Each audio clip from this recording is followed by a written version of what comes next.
তোমরা তো অনেক ধরনেরই চাটনি খেয়েছো, আজকে তোমাদের দেখাচ্ছি এই চালদার চাটনি।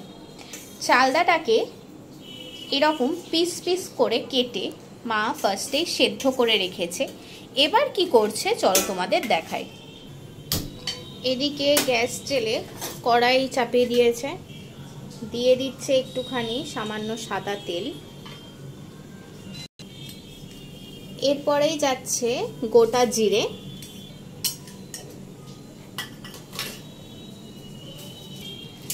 গোটা জিরে চলে যাওয়ার পর এবার যাচ্ছে তেজপাতা।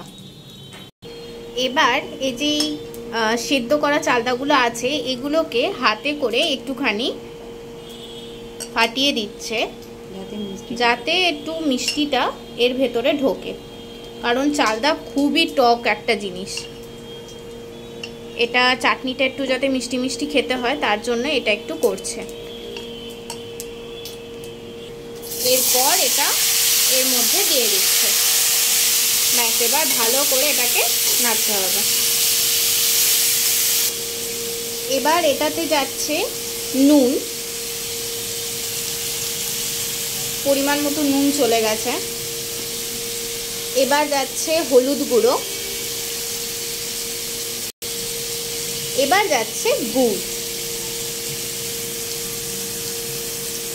গুড় অনেকটাই দিতে হবে, এই চালদার চাটনিতে কিন্তু গুড় অনেকটা পরিমাণেই দিতে হবে, তার কারণ যেহেতু চালদাটা খুবই টক একটা জিনিস, তাই বেশি করে গুড় না দিলে এটা মিষ্টি কিন্তু একদমই হবে না।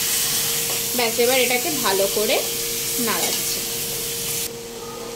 এবার যাচ্ছে জল, যেহেতু আমরা এটা একটু ঝোল ঝোল খেতে ভালোবাসি তাই এটা একটুখানি জল চলে গেছে। এই জিনিসটা এইরকমই আমাদের খেতে খুবই ভালো লাগে। এবার এটা একটুখানি ফুটুক।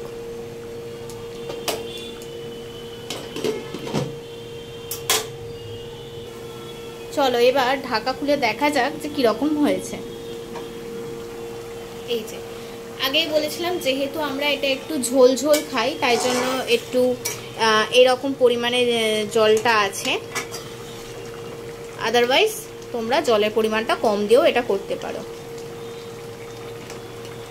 এটা হচ্ছে চালদার চাটনি বা চালদার টক বা চালদার ঝোল, তোমরা যেটা এটাকে বলে থাকবে সেটাই। চলো এবার এটা সার্ভ করা যাক।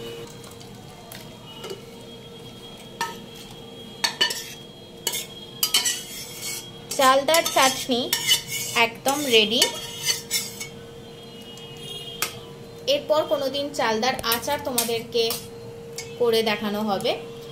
এই রকম চালদার চাটনি যদি বাড়িতে বানিয়ে খাও আশা করছি তোমাদের সবারই ভালো লাগবে।